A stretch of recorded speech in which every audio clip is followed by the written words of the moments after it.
Olá, peoples! Olá, gente! Tudo bom? O vídeo de hoje vai ser sobre um estudo que eu fiz que eu achei super interessante e queria mostrar para vocês, que é Circunstâncias do Nascimento de Jesus, baseado em Mateus 18, 25. Sobre alguns fatos históricos que fazem complementar essa história tão linda que a gente conhece. Vamos lá? Vamos ao primeiro ponto, sobre Maria. Não sei se vocês sabem, mas naquela época o costume é que as mulheres se casassem com a idade de 12 a 15 anos. Sim. Então, o provável é que Maria tinha essa idade mesmo, de 12 a 15 anos, quando ela engravidou de Jesus e já estava noiva de José. Muito novinha, né, gente? Isso faz a gente valorizar ainda mais o comportamento de Maria, né? Meu Deus, com a idade daquela, passar por tudo que ela passou. E vamos lá que tem muito mais.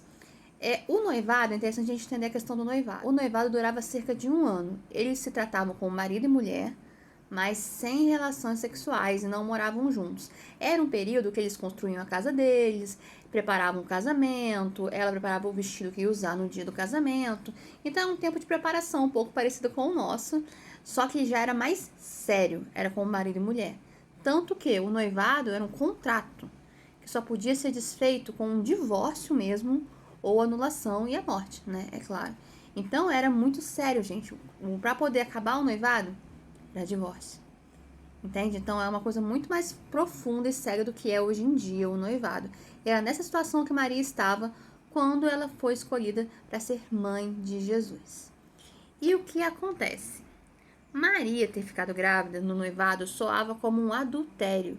Se José não tinha tido relações com ela, como é que ela está grávida? Maria chegou e falou: estou grávida pelo Espírito Santo. Gente, a dificuldade de se acreditar nisso é grande, muito grande. Parecia que o que? Que Maria estava enganando José. O que mais parecia que tinha acontecido ali, na verdade, foi um adultério. E o adultério, naquela época, era punido com o repúdio e o apedrejamento da mulher. Igual a gente vê aquela história com Jesus e a moça que quase foi apedrejada. Que Jesus fala assim: quem não tem pecado que atire a primeira pedra. Então, o apedrejamento era a punição.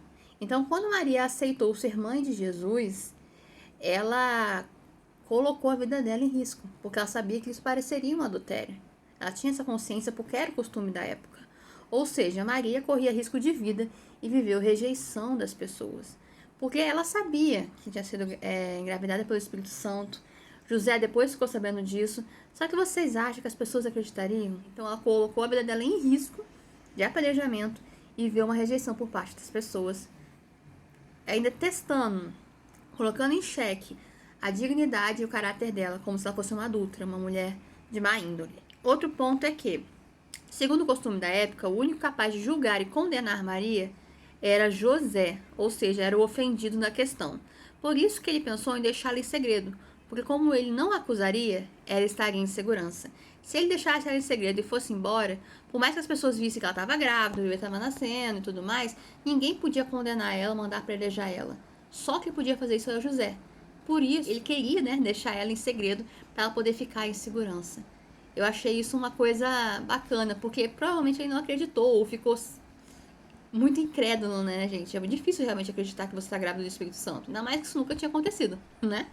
Então, mesmo assim, com essas dúvidas, com essas questões na cabeça dele, ele ainda ele ia agir de uma forma mais tranquila para Maria, deixando ela em segurança para ter o bebê.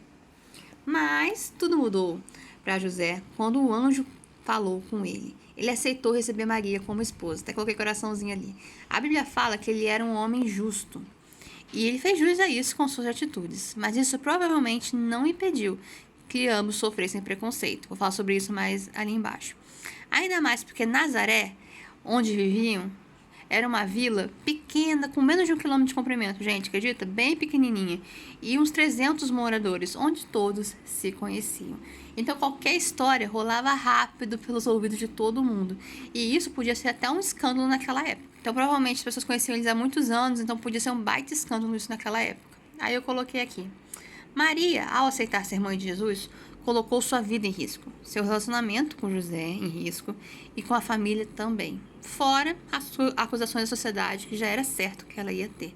Então, quando Maria, mesmo com 13 anos, 14 anos, aceitou ser mãe de Jesus, cara, tinha tantas consequências isso. Tantas consequências. Ela podia perder tudo, gente.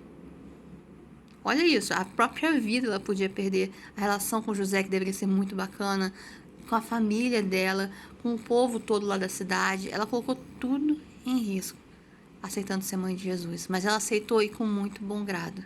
Maria era maravilhosa, né? Olha que incrível. E José, mesmo podendo ser visto como o traído, ser uma humilhação ele voltar com ela, como assim? Ela trai ele e ele tá com ela ainda e vai assumir a criança. Cara, se hoje em dia isso já seria visto assim, nossa, como assim? Imagina naquela época. Então José teve que ser muito corajoso para fazer a vontade de Deus. Eu até coloquei aqui embaixo, que casal forte.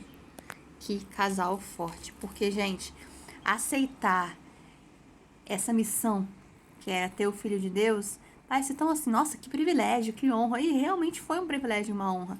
Mas não foi fácil. E por último, eu coloquei aqui um pouquinho da questão do dote. O que era o dote? O dote funcionava como uma indenização à família da noiva pela perda da moça. Eles não estavam comprando uma esposa, comprando uma noiva, comprando uma mulher. Não, muita gente vê assim, mas é errado. Na verdade, era uma indenização à família, porque a noiva, a menina, a moça, não estaria mais com a família perderia ela. E o dote também servia para outras questões, como ver se o rapaz realmente estava afim, realmente estava comprometido. Se um homem não estivesse realmente afim de uma mulher, ele não ia pagar uma alta quantia em dinheiro para poder ficar com ela. Entendeu? Então mostrava o comprometimento. O quanto ele amava ela, estava disposto a lutar por ela, porque conseguir um dote alto não é um dever simples. E saber que o rapaz tinha condição de sustentar a moça, porque se ele tivesse condição de dar um bom dote, ele tinha condição de sustentar a moça também, ele era trabalhador, né? Então são 3 pontos interessantes em relação ao casamento dessa época, já que a gente falou de noivado, eu achei bacana. Mas é esse, gente, o meu estudo de hoje. Se vocês gostarem, falem aí que eu trago outros estudos para vocês conforme eu for fazendo, tá bom? E essa é a grande lição de hoje.